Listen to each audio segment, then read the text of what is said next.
Schnee. Schnee, komm, geh mal fort. Leute, sobald ein bisschen Schnee fällt, drehen die Leute ja durch. Ah ja, Mütze, Schal, Skibrill, dicke Pullover und die Thermounterwäsche. Ja, und dann mit dem Schlitten den Berg runter, als wären es bei Olympia in Sochi. Leute, Schnee im Dorf ist wie das Hirn von Donald Trump. Ah ja, erst kalt, dann matschig und irgendwann nicht mehr da. Ja, und die Rentner, die hocken ja alle miteinander am Fenster. Und sobald 4 Schneeflocken fallen, rennen die raus und streuen. Hocken dann aber im Restaurant und sagen, für mich nicht so viel Salz, weil ich habe ja Bluthochdruck. Aber 30 Kilo Salz pro Meter streue im Winter. Ja, die gehen ja auch mit der Chip ins Bett. Und der dort irgendwo mal kommt und das sieht, sagt er, ach gut, da hat mal einer mitgedenkt, gell.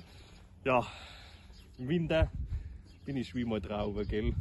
Schrumpelig und man kann nichts mit mir anfangen. Ja, im Sommer aber, da gehe ich dann auf und entfalte meine komplette Süße, gell. So, ich muss los, muss ein Schneemobil kaufen. Was?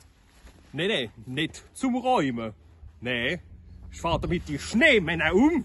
Ah ja, ich will doch nicht, dass jemand nur bis auf den Schal nackig bei mir ins Fenster gucken kann. In dem Sinne, scheiß Schnee.